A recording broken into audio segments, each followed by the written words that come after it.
Business Spotlight, brought to you by Cross Rhythms and Baba Baboon.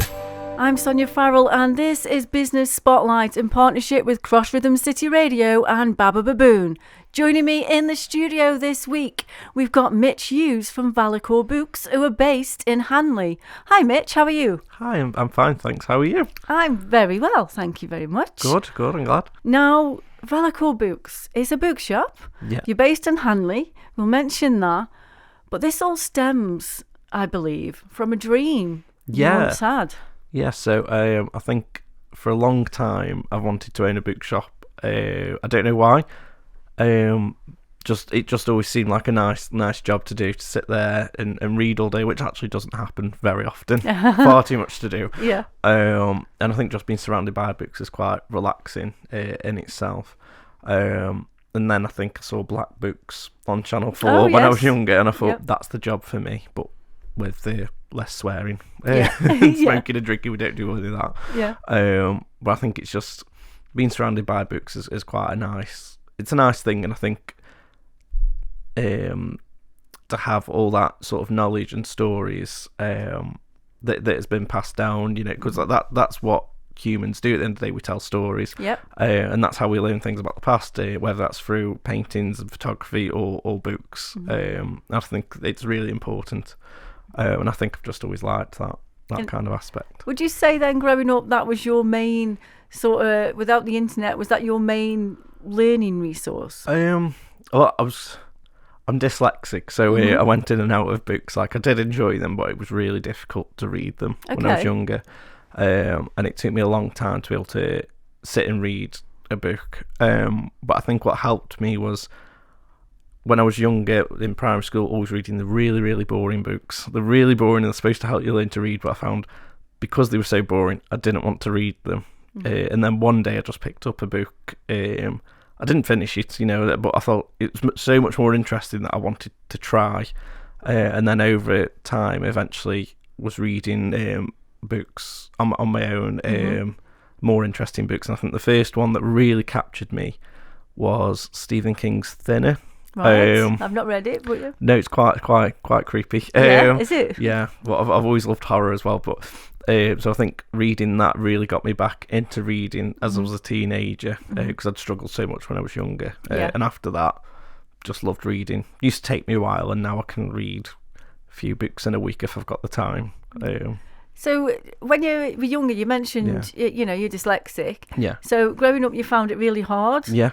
To do that. So there was something then within a particular book that got that hook, book and hook. Yeah, Stoke-on-Trent, that hook. But that then even enticed you to go on to read more and more. Yeah. So has it helped a lot then over the years with you? Yeah, I think reading consistently, even though it's difficult when I was younger, it really helped. It's basically training your brain, and you just have to keep persevering. It is hard. I still find it difficult to read out loud. Yeah. And my spelling is still all over the place. But reading, I can read really fast now, and I really enjoy it. And I read quite a lot of different things if I get the time to.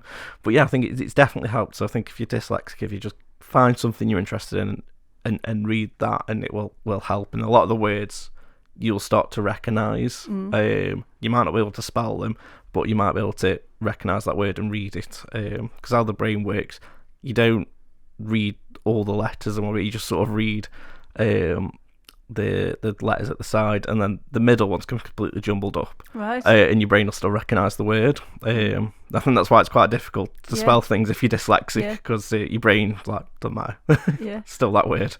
Well, that perseverance, as you're growing up, a teenager, going into adult life, and that perseverance as well has also taken you on this journey that you've opened your own shop. Yeah.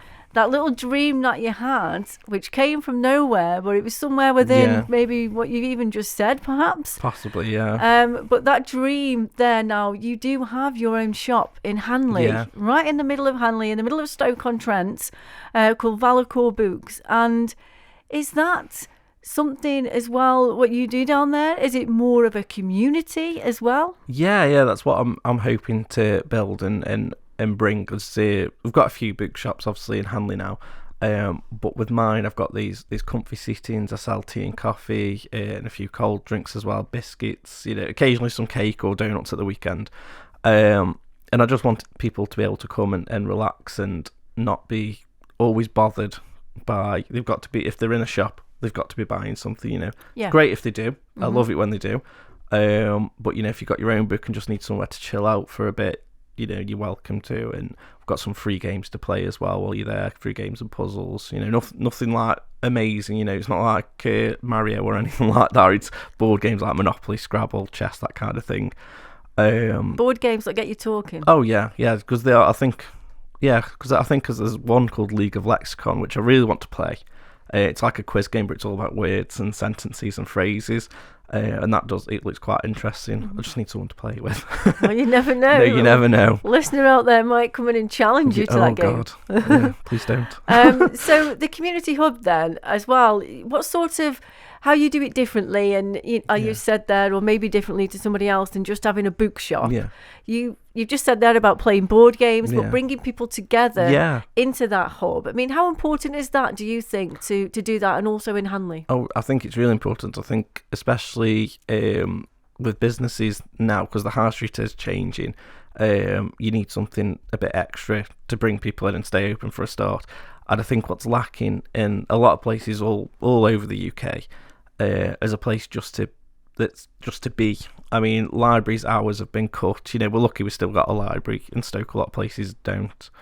And I think it's just so important to have somewhere to come, especially like book readers. It's a solitary thing. A lot of times you're reading a book, unless you're reading out loud to kids or something, it's quite a solitary thing. So to be able to come somewhere and find other people doing that and just to spend that time doing that, I think it's a lovely thing. I love reading around other people that are reading. It's just really peaceful. And then every so often you have a bit of a break and talk about what you're reading, and then you go back to it.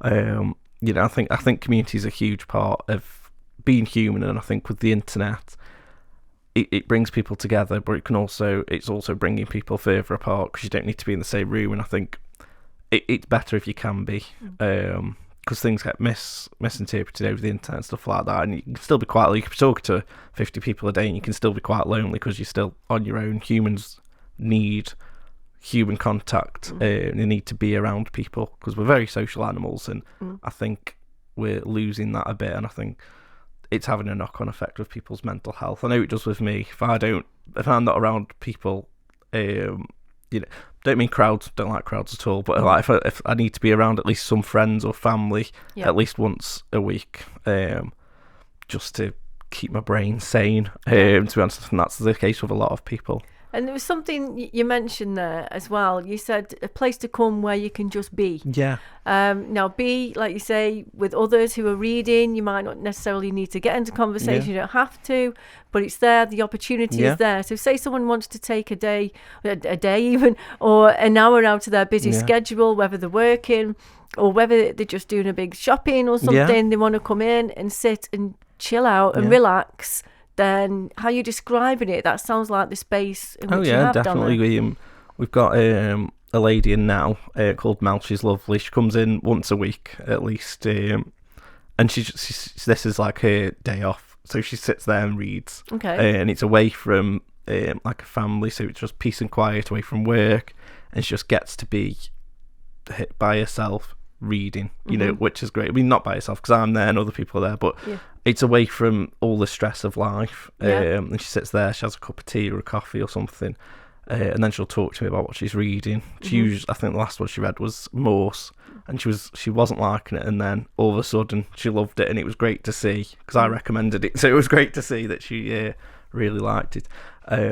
And we have people that work from home there. I've got a friend that comes in regularly that just sits and works from home and does his meetings upstairs, because I've got a space upstairs with a big massive table, extra seats and stuff like that for people that want to work from home or study or whatever.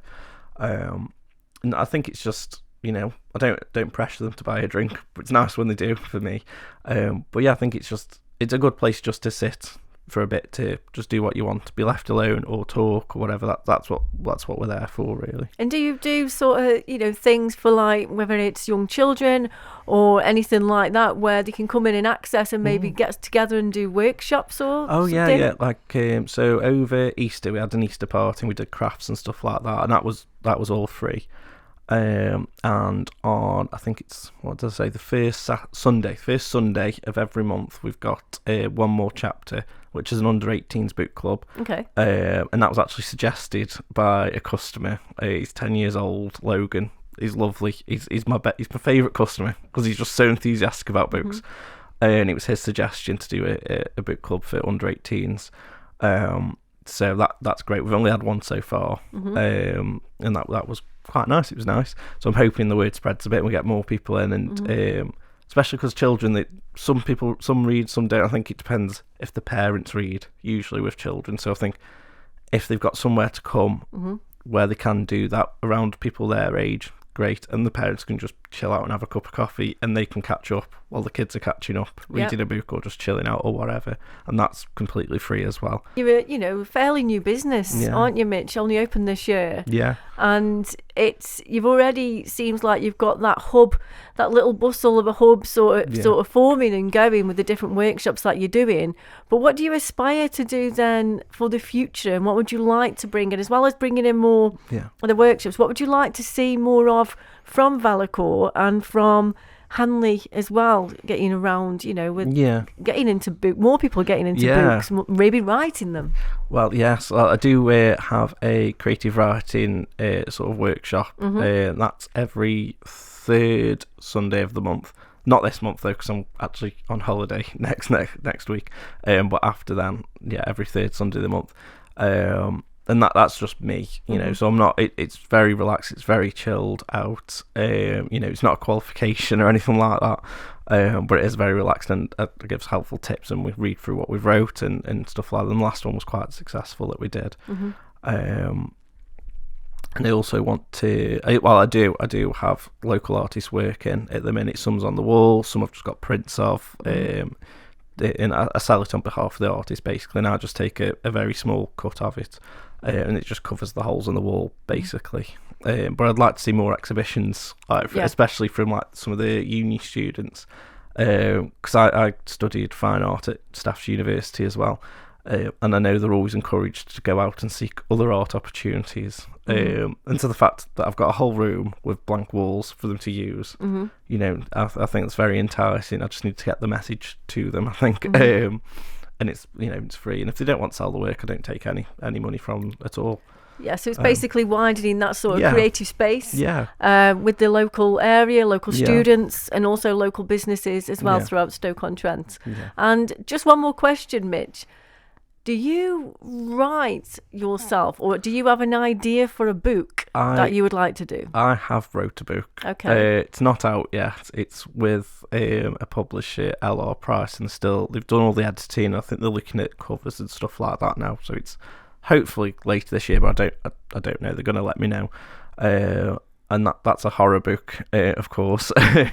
Your favourite? Yeah, The Haunting of the Haunted, it's called, and that's all about... The couple want a fresh start. They move to a new town away from London. Don't give anything away. No, I'm not going to give anything. Because they want a new start, and it doesn't go well for them. Basically, I won't give anything else away yet. Okay. Well, Mitch, thank you so much for coming in to the studio here for Business Spotlight on Cross Rhythms Radio. We wish you all the best with Vellichor Books. And like we mentioned, a new business. Yeah. You've only opened in February 2024, and you're already creating this massive community hub here in Hanley. So thank you again for coming on Business Spotlight. That's Mitch Hughes here on Business Spotlight with me, Sonya Farrell. Business Spotlight, shining a light on our local business community. Brought to you by Cross Rhythms and Baba Baboon.